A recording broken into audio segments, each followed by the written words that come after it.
자, 안녕하십니까?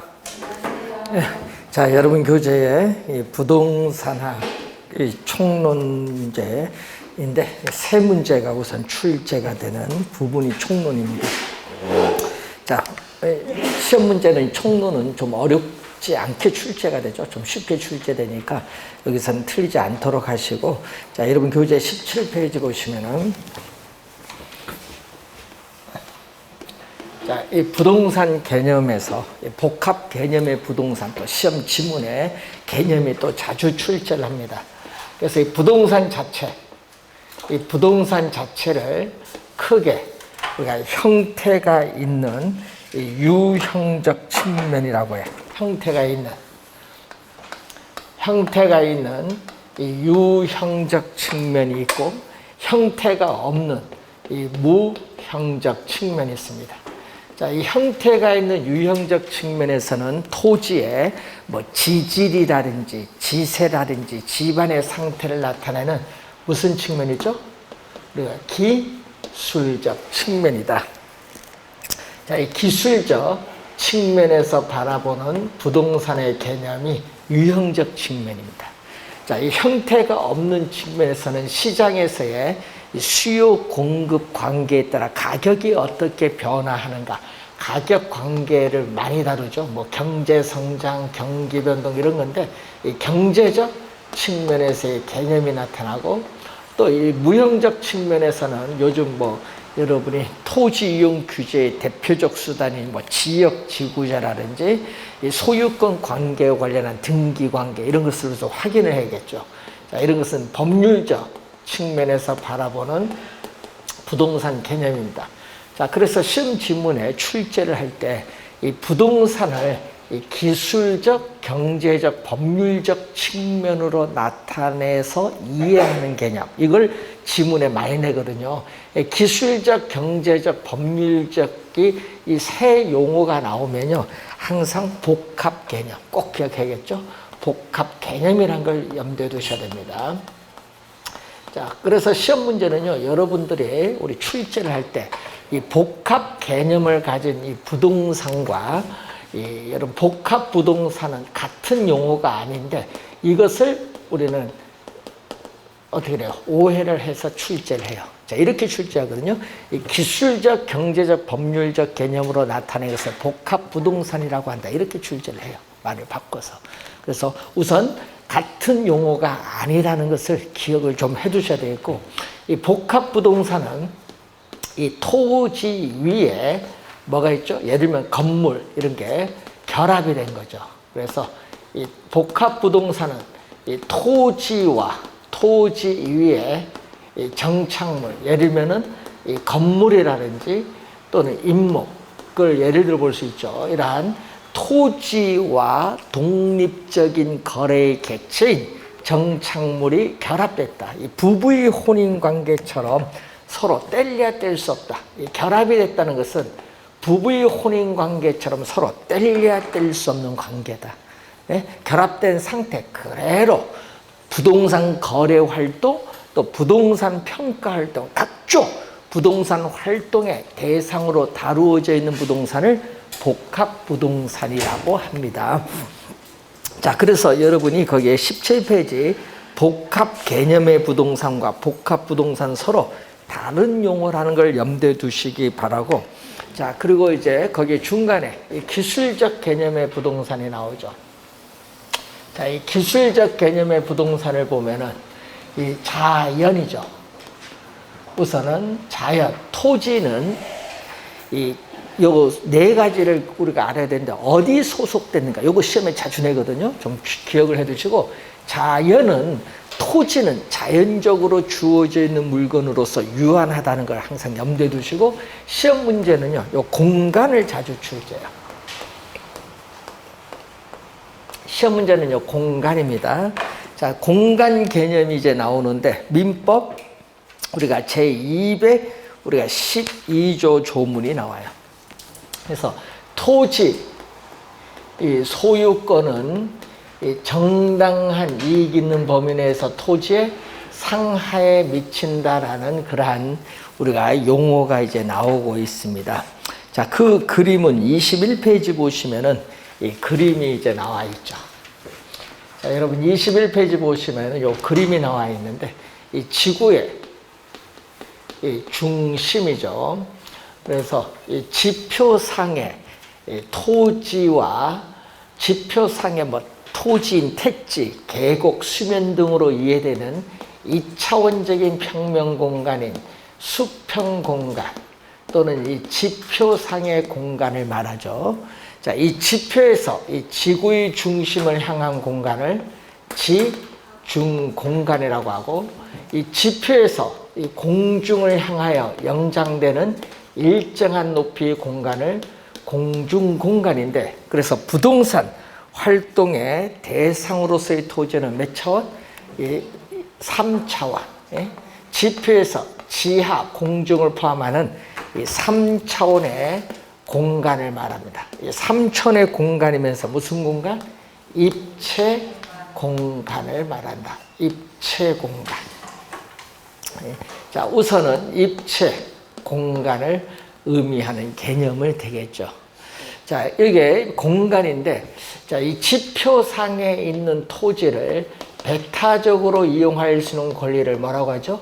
지표권인데, 여러분 지표, 땅에는 뭐죠? 농작물, 작물을 경작할 수 있는 권리도 있고, 건물을 신축할 수 있는 권리도 있고, 또 물 있죠. 물을 이용할 수 있는 권리. 주의해야 됩니다. 물을 이용할 수 있는 권리는 지표권에 해당합니다. 자, 그러면 요 밑에가 뭐죠? 이 지하의 공간을 이용할 수 있는 이 공간이 지하권인데, 이 지하권도 이렇게 나눠볼까? 여기 한계 심도라고 하면은, 이 한계 심도 내에서는 지하에, 여러분, 지하에 안반, 지하수 등은 토지를 구성하는 본질적 부분이기 때문에 토지 소유권의 효력이 미쳐요. 이걸 뭐죠? 사적 지하권이에요. 예? 그런데 요 밑에 있는 부분이 이제 나오죠. 이 밑에 있는 부분은 공적 지하권이죠.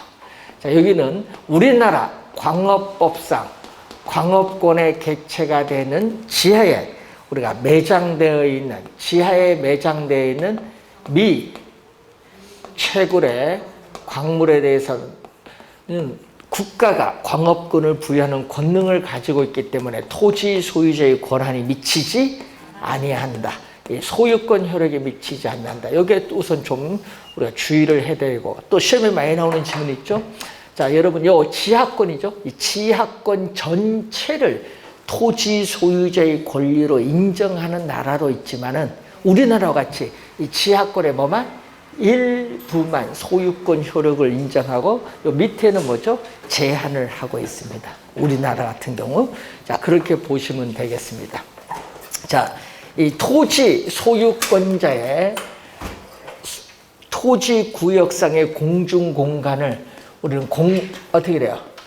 우리는 타인에게 방해를 받지 않고 일정한 고도까지 포괄적으로 이용할 수 있는 권리를 공중권인데, 또 이 공중권도 어떻게 돼? 여기는 어떻게 돼? 토지 소유자가 소유권 효력이 미치거든요. 그래서 이 사적인 공중공간을 이용할 때는 인접 토지 소유자의 권리를 방해해서는 안 되죠. 인접 토지 소유자의 권리를 방해해서 충돌이 나타날 때 대표적인 게 일조권과 조망권이 있겠고, 또 위에 있죠. 자, 이 사적인 공중공간, 요 이상의 공중공간을 공공기관이 공익을 목적으로 이용할 수 있는 권리를 공적 공중권이죠. 여기는 소유권 효력이 미치지 않는데, 대표적으로 항공기의 통행권, 전파의 발착권 등을 예를 들어 볼 수 있어요. 그래서 토지 소유권 효력은 어디까지? 여기까지 영향을 미친다는 것을 우리는 여러분이 그림을 통해서 알아보는데, 이 공간이 여러분이 시험 문제의 지문에 자주 나와요. 공간은 좀 신경 써두시고. 자, 그 다음에 우리나라는 무슨 거죠? 우리나라에서는 이 사적, 우리 보시면은 수평 지적이에요. 자, 우리나라의 지적 제도는 무슨 지적? 수평이다. 수평 지적이에요. 그러니까 중요한 것은 입체 지적이 아니에요. 우리나라에서는 입체 지적이 아니기 때문에 그래서 입체 공간에 대한 공시 기능이 상당히 미진하다는 문제가 있어요. 수평 중심은 한다 얘기죠. 자, 그걸 염두에 두시고 위치. 자, 토지는 위치가 고정되어 이동하지 못합니다. 그래서 우리는 위치에서는 뭐죠? 이 위치와 관련해서는 절대적 위치가 있어요. 여러분, 절대적 위치는 이 지리적 좌표로서의 위치는 고정되어 변화가 없죠. 그래서 부동성과 관련이 있는 거고요. 이 상대적 위치란 게 있거든요. 자, 토지의 지리적 위치는 고정되어 있을지라도 이 주변, 그 위치가 고정된 토지의 주변에 이용 상황에 따라 토지의 가치는 달라질 수 있다. 이걸 상대적 또는 경제적 위치라고 해요. 그래서 우리는 위치로서의 토지 이용에서의 위치를 판단할 때는 절대적 위치보다는 뭐를? 상대적 위치를 더 중시한다는 그러한 내용이 되겠습니다. 자, 위치와 관련해서 한번 확인을 또 해보고 접근성이라는 용어가 나오죠. 자, 어떤 부동산이 위치한 장소에서 어떤 목적물에 도달하는데 소요되는 시간, 우리가 경비, 노력 등으로 측정되는 상대적 비용을 접근성이라고 해요. 그래서 이 접근성이 좋을수록 일반적으로 부동산 가치는 높은데 항상 높은 건 아니거든요. 자, 예를 들어서 이 접근의 대상 물건인데 접근성이 좋을지라도 접근의 대상 물건이 위험시설, 혐오시설, 공해시설이라면 오히려 부동산 가치는 하락할 수 있어요. 가치가 감소한다. 자, 여러분이 공공편의시설이 여러분이 살고 있는 주택 가까이 있으면 좋아요. 접근성이 좋기 때문에. 그런데 너무 지나쳐서 시장 안에 주택이 있으면 시장 내 각종 쓰레기 악취, 소음 등으로 인해서 오히려 주택 가격이 또 하락할 수도 있습니다. 또 거리가 가까우면 접근성이 좋은데 항상 그런 건 아니에요. 거리가 가까울지라도 일반 통행 관계로 멀리 우회를 해서 도달하는 경우에는 접근성 면에서 불리할 수도 있습니다. 자, 용도인데 이 부동산의 용도에 따라 접근성의 중요성이나 평가 기준이 달라진데 여러분 시험 문제 나오는 게 이 주거용인 경우에는 쾌적성, 상업용은 수익성, 공업용은 생산성. 이미 우리 평가 이론에서도 한번 배우셨죠? 자, 그걸 염두에 좀 두시면 되겠습니다. 자, 그리고 이 부동산은 위치가 고정되어 있는데 이 고정된 토지들이 모여서 하나의 지역에 뭐를 형성한다? 환경을 형성하잖아. 그래서 이 환경은 우리가 부동산 형상을 지배하고 부동산 활동에 많은 영향을 미칠 수밖에 없습니다. 자, 그리고 여러분 요 네 가지 꼭 기억을 해야 돼. 자연, 공간, 위치, 환경 무슨 개념? 기술적 개념. 어디 소속됐는가 꼭 알아두시고 그중에 공간이 원래는 좀 중요하니까 공간 좀 신경 써두시고 자, 경제적 개념으로 갑니다. 자, 경제적 개념은 뭐죠? 우선 또 어디 소속됐냐? 자산. 여러분, 우리 자산은 실물 자산과 금융 자산으로 나눌 때 부동산은 무슨 자산? 실물 자산이라는 걸 염두에 두시고 자산, 또 재산을 증식시키는 자본, 생산 활동을 위한 공장 부지로 제공되는 생산 요소로서 또 인간의 최종 생활의 편의를 위한 주차장 같은 소비재로서 제공되고 또 부동산은 일반 상품과는 달리 또 고가의 상품이기 때문에 금융기관의 부채를 필요로 한다. 이 다섯 가지는 뭐다? 경제적 개념. 자, 기술적 개념 4가지, 경제적 개념 5가지, 어디 소속됐는가. 요거 원래 또 지문에 또 나오거든요. 이런 것은. 그래서 좀 잘 기억을 좀 우선 또 해 두셔야 될 부분이고. 자, 20페이지 보시면은 법률적 개념 또는 법 제도상 개념이 나오죠. 자, 법률적 측면에서 바라보는 개념 또는 법 제도상 개념의 우선 넓은 의미. 자, 넓은 의미를 뭐라고 하냐면 광이라고 해요. 광이. 자, 넓은 의미의 부동산 또는 광의의 부동산. 자, 시험 문제는요, 또 이렇게도 출제하거든요. 이 협의 부동산과 준 부동산을 더하여 광의 부동산이라고 한다. 이렇게도 출제를 해요. 그래서 이 협의 부동산은 좁은 의미죠. 이 좁은 의미를 협의라고 해요. 이 좁은 의미 부동산. 이 협의 부동산에 뭐를 대준다? 준 부동산을 대해서 광의 부동산이라고 한다. 자, 이 좁은 의미 부동산, 협의 부동산은 이 민법 제99조 제1항이에요. 자, 제1항에서 뭐를 의미한다? 시험 문제는 요 뒤에 있는 지문을 출제 단골이에요. 토지 및 뭐를? 그 정착물. 요게 단골. 자, 그래서 토지 및 그 정착물. 여기 시험에 또 우선 많이 나와요. 예? 지문상에. 그래서 어떻게 돼요? 좁은 의미 부동산은 또는 민법상 부동산은 토지 및 그 정착물을 말한다. 이렇게 출제를 많이 해요. 자, 민법 조문을 가지고 정의를 내렸기 때문에 이 좁은 의미 부동산을 뭐라고 하냐면은 민법상 부동산이라고 하죠. 자, 이 지문 또 시험에 많이 나옵니다. 좁은 의미 부동산이 민법상 부동산으로서 뭐죠?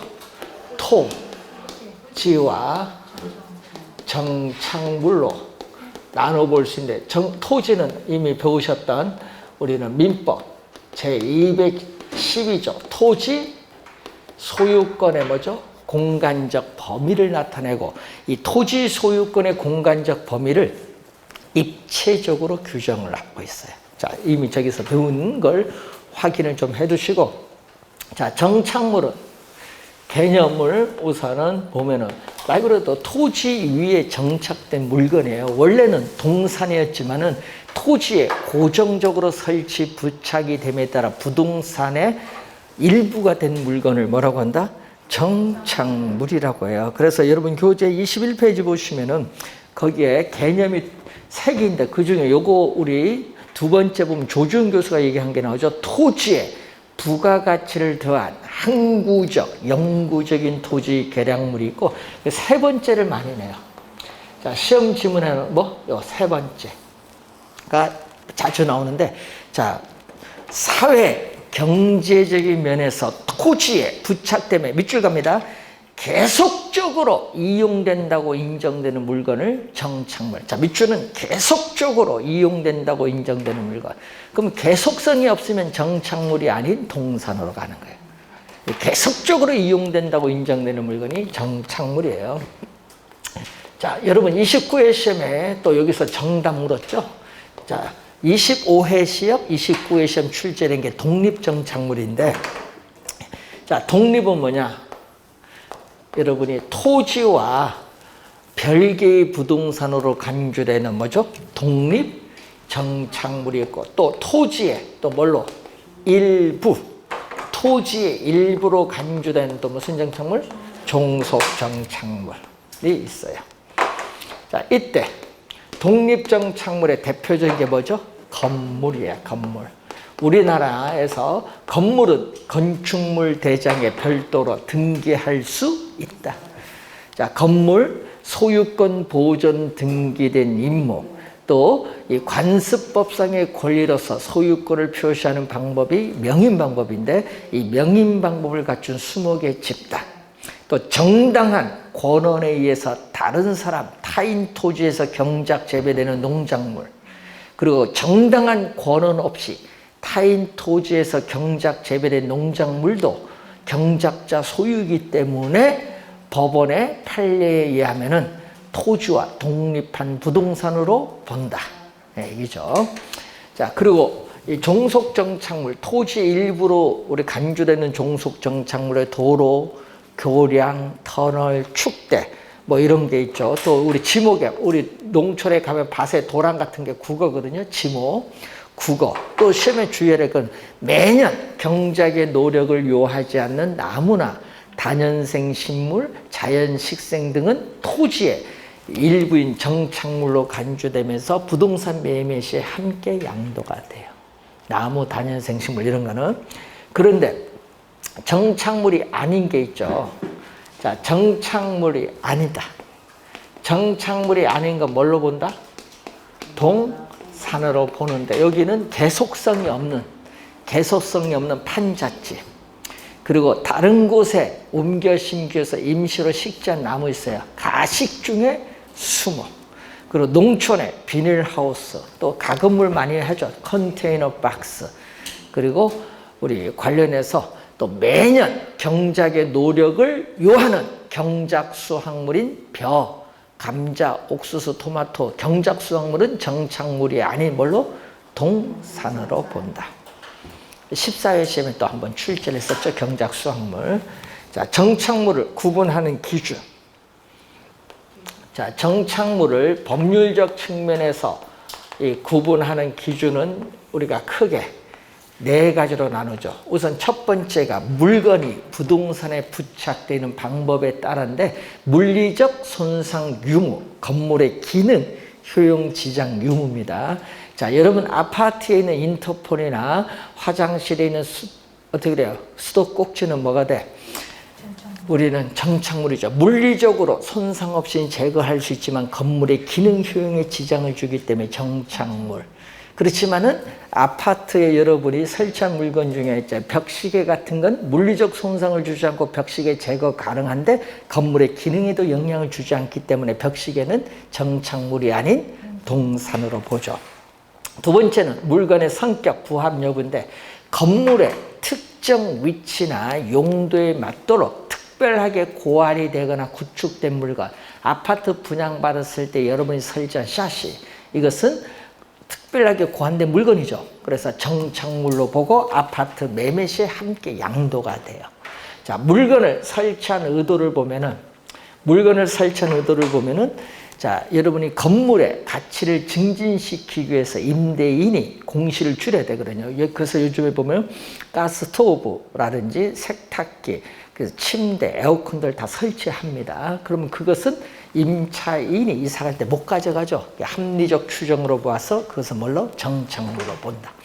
자, 네 번째는 당사자 간의 관계에 있어서 매도인, 매수인 사이의 관계에 있어서 어떤 물건이 정착물인지 정착물이 아닌지 불분명, 잘 모르겠다. 그럼 그 물건은 정착물로 보고 누구에게? 매수인에게 양도되는데 시험 문제는 이게 중요하죠. 임차인 또는 임차자 정착물. 임차자 정착물은 요건 일시적으로 설치했어요. 임차인이. 자, 일시적으로 설치했습니다. 그래서 이것은 정착물이 아니다. 자, 그래서 여러분이 이 상가, 임차인이 상품을 진열 전시하기 위해서 설치한 진열대는 임차인 정착물로서 부동산 정착물에 해당되지 않는다. 왜? 임대차 계약 끝나면 가져갈 수 있어요, 임차인이. 요게 가끔 또 시험 지문에 좀 나오니까 좀 주의를 해두시고, 29회 시험에 독립 정착물에서 또 정답을 물었습니다. 자, 그 내용이 자, 여러분 교재에 나와 있고요. 자, 여러분 22페이지 보시면은 준부동산은 개념을 많이 내요. 이 개념을 알려면요, 시험 문제는 요 개념을 또 자주 나오는데 알려면 성립 요건을 알면 돼요. 자, 성립 요건에 뭐가 있어요? 등기잖아요. 등기 또는 등록. 자, 이 등기 또는 등록의 공시 방법이 성립 요건이에요. 그래서 개념은 요걸 이해를 해야 됩니다. 그래서 등기 또는 등록의 공시 방법을 갖추고 부동산에 뭔다? 부동산에 준하여 취급되는 동산 등을 우리는 준부동산이라고 하죠. 세 가지가 있죠. 등기 대상 물건으로서 동산과 결합된 부동산 집단 두 가지 있습니다. 공장재단, 강업재단. 또 임목에 관한 법률에 의해서 소유권 보존 등기된 임목이 있고, 또 선박등기법에 의해서 우리는 총 톤수 20톤 이상의 기선이나 범선 등은 등기가 가능합니다. 20톤 이상입니다. 자, 등록 대상 물건으로서는 자동차, 건설기계, 항공기가 있고, 등록 대상 권리로서는 권리, 업권, 광업권이 있고 준물권이 되겠죠. 등록 대상 권리는. 그래서 토지에 관한 규정을 준용한다는 것. 자, 우선 여기서 한 문제, 우선 출제 올해 예상되는 부분, 부동산 개념에서. 그래서 여러분이 이 정도는 좀 확인하고 올해 들어가셔야 되겠습니다. 자, 그리고 또 매년 우리가 출제가 되는 용어가 바로 거기 토지의 용어. 자, 이것도 매년 우리가 출제가 되고 있습니다. 올해도 뭐 출제를 할 텐데, 자, 그 출제를 할 때 우선은 시험 지문에 많이 나오는 지문을 봐야 되는데, 거기 보시면은 우리 주거용이라는 용어가 나와요. 주거용, 상업용, 공업용. 자, 주거용, 상업용, 공업용 등 이 지문이 꼭 나오거든요. 그래서 주거용, 상업용, 공업용 등으로 이용 중에 있거나 앞으로 이용 가능한 토지가 바로 택지. 21회 시험과 29회 시험에 출제를 했어요. 택지. 택지 개발, 택지 조성, 우리 실생활에 많이 활용하는 용어예요. 우선 택지, 주거용, 상업용, 공업용 택지 시험에 나면 꼭 이 지문이 뜹니다. 이 지문. 그래서 여러분이 택지란 용어, 여러분 22페이지 맨 밑에 택지의 주거용, 상업용, 공업용 등 밑줄, 이 지문이 꼭 뜬다는 얘기죠. 자, 그리고 부지는 그 밑에, 택지 밑에 부지인데, 여러분 택지는 감정 평가상의 용어예요. 감정 평가상의 용어로서 건축할 수 있는 토지인 건축 용지예요. 근데 이 건축 용지에다가 건축이 불가능한 토지, 건축 용지에다가 건축이 불가능한 토지, 요까지 더해주면 이게 바로 뭐가 되죠? 부지가 돼요. 자, 부지가 최근에 보시면 22회 처음 나왔죠. 28회 시험, 30회, 31회 시험에 출제를 했어요. 작년, 재작 2년 연속 지금 나오고 있는데 부지. 그래서 우선 부지를 보시면은 어떤 일정한 용도에 제공되는 바닥 토지로서 포괄적 용어예요. 바닥 토지거든요. 바닥 토지. 자, 용도에 제공됩니다. 그러면 용도 갑니다. 도로용, 용도 뒤에 갑니다. 도로용 부지, 철도용 부지, 하천용 부지는 건축 불가능한 토지예요. 근데 건물용 부지, 학교용 부지, 종경 부지는 건축할 수 있죠. 이런 것은 전부 뭐다? 우리는 택지. 그러니까 택지도 포함한 거예요, 부지가. 그럼 택지보다 부지가 더 넓은 개념이다. 그림을 보서 우리는 확인을 좀 우선 해두시면 되겠고. 자, 그리고 거기에 필지, 핵지가 나오는데 여러분 작년, 재작년, 2년 연속 필지가 나왔어요. 여러분 최근 시험에 필지가 7번 출제를 했어요. 많이 나왔는데 하여튼 작년, 재작년, 2년 연속 출제를 했다. 뭐가? 필지가.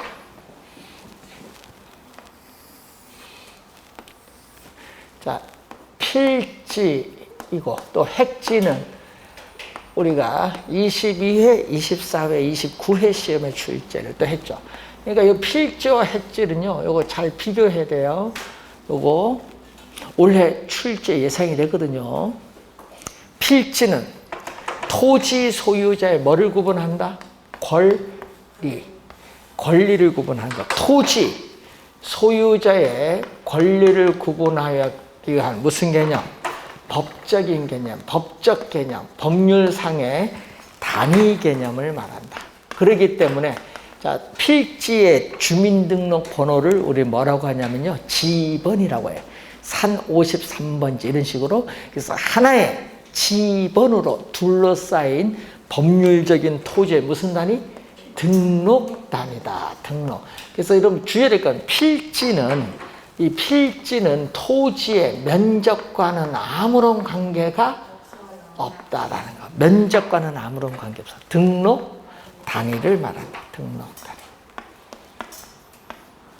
그리고 또 시험에 많이 나오는 거. 부동산 등기법상 등기에 뭐라고 하죠? 한 단위. 요 두 가지를 많이 냈는데 작년 시험에 뭐를 출제했냐면요. 등록을 출제했죠. 하나의 지분으로 둘러싸인 법률적인 토지의 등록 단위를 작년에 출제. 요 두 개를 제일 많이 내거든요. 시험 지문에. 우리 필지하면 요 두 개.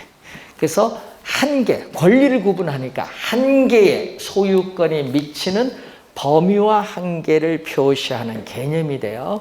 자, 획지는 뭐를 구분한다? 여기는 가격 수준을 구분한다. 여기는 가격 수준을 가격 수준을 구분하기 위한 무슨 개념? 경제적, 부동산학적인 개념. 가격 수준이거든요. 그런데 시험 문제는 또 어떻게 내요? 거기 보시면은 이렇게 내거든요. 자, 행정적, 법률적 조건, 자연적, 인위적 조건, 물리적 조건에 의해서 다른 토지와 구별이 되나 가격 수준이 비슷한, 또 출제는 이 지문이 포인트야. 이 획지하면 꼭 이 지문이 떠. 가격 수준이 비슷한 일단의 토지를 우리는 획지다.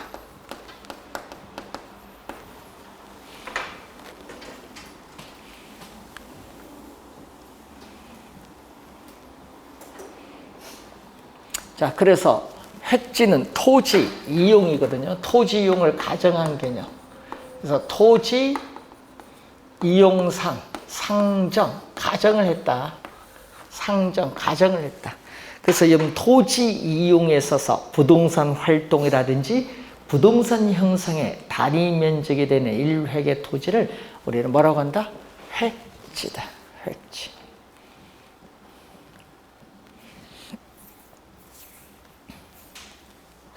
그래서 필지, 획지 개념을 출제를 많이 하거든요. 올해 시험에 필지, 획지 좀 중요해요. 올해 시험에. 그래서 그걸 우선 확인을 좀 해두시고, 자, 여러분 23페이지 보시면은 도로 조건에 따른 분류에서 우리 또 아까 필지가 7번 출제했다고 했죠.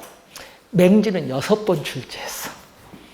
예, 그만큼 맹지 여러분 28회 시험 내고요. 29, 30, 31에 안 냈어요.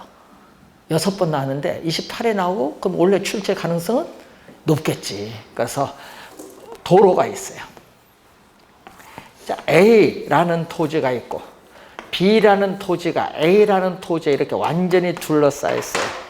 그래서 이 B를 뭐죠? 맹지. 이 다른 사람, 타인의 토지에 완전히 둘러싸여 도로와 어떠한 전면도 갖지 못하는 한 필지의 구획 내부에 있는 이 토지를 뭐라고 한다? 맹지, 맹지. 그래서 맹지는 다른 사람의 토지를 통해서 출입을 해야 되기 때문에 어떻게 돼? 가치가 떨어져요. 감소해. 그리고 맹지상에는 뭐를? 건축물을 세울 수 없는 것이 원칙. 원칙이에요. 건축물을 세울 수 없다. 그렇기 때문에 여러분 배운 게 있죠. 민법 제219조를 보면은 주의토지 통행권이 있어요. 자, 맹지 소유자는 A라는 토지 소유자가 가장 적은 손해를 보는 장소와 방법을 선택을 해서 통로를 개설하거나 통행할 수 있다. 그 A라는 토지를 당연히 사용할 수 있는 것은 아니에요. 뭐 대가를 지불해야죠. 자, 주의를 좀 해두셔야 됩니다. 자, 맹지가 출제 가능성. 올해는 뭐가 중요하다? 맹지 또 중요하다. 뭐 하여튼 용어 시험에 나면 5개는 알아야 되거든요. 5개를 보기 속에 나오니까. 우선 맹지 중요합니다. 자, 그리고 관련해서 거기에 나지, 갱지, 건부지 뭐 나오는데, 자, 택지. 여러분 이 택지는 뭐죠? 아까 건축할 수 있는 토지를 얘기해요. 이 건축할 수 있는 토지인데 이런 게 있죠. 건축을 안 해요. 안 하고요. 왜? 경기가 안 좋으니까 2년 뒤에 하겠다 할 수 있잖아요. 그럼 그건 나지야. 택지인데 건물 안 졌어. 그건 뭐다? 나지. 작년에 출제했거든요. 개념. 그리고 택지에 뭐가 있다? 건축물이 있어요.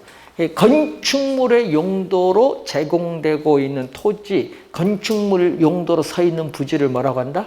건부지. 예, 건부지. 자, 나지는 어떻게 돼요? 토지에 건물, 그 밖에 정착물이 없고 지상권 등 토지의 사용 수익을 제한하는 사법상의 권리가 설정되어 있지 아니한 토지를 뭐라고 한다? 나지. 이 개념을 또 작년에 또 출제했어요. 이 개념 한 4번은 출제한 거예요. 작년에 또 출제했고요. 일본에서는 나지 개념을 사용하지 않고 일본에서 뭐를? 갱지와 뭐를? 저지 개념. 자, 여러분이 또 토지에 건물 그 밖에 정착물이 없어요. 그리고 토지는 유한하기 때문에 어느 국가에든지 공법상 규제가 없는 국가는 없어요. 다 있거든요. 근데 이걸 구분하죠. 자, 지상권 등 토지의 사용 수익을 제한하는 사법상의 권리가 설정되느냐. 사법상 제한이 없으면 뭐죠? 갱지. 있으면 뭐다? 저지. 이 사법상 제한을 가지고 갱지와 저지를 구분해요. 주의해 두시고 일본의 개념이고요. 자, 건부지는 건축물이 서 있는 부지인데, 자, 여러분 토지, 1필지 토지, 여러분 한 필지 토지 내부에서 건폐율, 또 뭐가 있어요? 용적률의 제한으로 인해서 우리 한 필지 내 건축물을 다 못 짓죠. 건축물의 바닥 면적을 제외한 남아있는 부분에 있는 토지를 뭐라고 하죠? 공지라고 해. 예? 그 남아있는 부분의 토지는 공지라고 해요. 그러면은 건부지는 그 1필지 토지 내에서 공지를 제외한 부분이겠네. 공지 건축물에 있어서 우리가 그 1필지 토지 내에서 건축물이 서 있는 그 토지를 건부지인데, 이 건부지에서는 주의해야 될 것은 건부 감가가 25회 시험에 냈거든요. 자, 여러분 1필지 토지 내에서 건물이 없으면요 가격이 비싸요. 예? 근데 요거는 건물로 인해서 철거할 때까지는 요걸 건축물에 제약을 받아요, 토지가. 그래서 어떻게 돼요? 건물이 없는 나지 가격과 건부지 가격을 비교하면 어디가? 예? 건부지 가격이 낮아요. 시험문 25에는 요거 부동호 방향 반대로 출제했어요. 예외적으로 뭐가 있다? 건부 증가가 있는데 이것은 오히려 건부지 가격이 더 높죠. 우리 개발 제한 구역 내에 개발이 안 되기 때문에 개발 제한 구역 나지보다 오히려 건부지 가격이 더 높게 평가되는 경향이 있습니다. 예외적으로 건부 증가는 예외죠. 자, 그래서 요걸 이제 보시는데 여러분 1필의 토지 내에서 뭐죠? 건부지에 이가 있잖아요. 1필지 토지 내에서 건축물의 바닥 면적을 제외한 남아있는 부분의 토지를 뭐라고 한다? 공지라고 해요. 공지. 그래서 공지는요, 건축법상 대지에서 건축물의 뭐죠? 바닥 면적을 제외한다. 연면적이 아닙니다. 연면적이 아닌 바닥 면적을 제외한 부분이고요. 자, 주의를 또 해둘 것은 우리 지진 등의 재난 시에 여러분 피난 등의 안전, 그리고 일조 등 양호한 생활 환경 확보를 위해서 건축하면서 남겨놓은 일정 면적 부분의 토지를 전문용어로 뭐라고 한다? 공지라는 용어를 사용합니다. 그래서 공지의 개념, 올해 공지를 좀 알아둬야 돼. 네, 여러분 작년에 나지를 냈거든요. 그래서 올해는 뭐를? 공지를 좀 알아둬야 돼. 뭐를? 여러분 시험 문제 공지와 부지를요, 요거 헷갈리도 그래요. 공지, 부지. 그래서 공지가 원래 중요합니다. 예, 공지 좀 알아두시고. 자, 그리고 이제 여러분 교재 24페이지에 용도에 따른 분류는 잠시 쉬고 설명하겠습니다.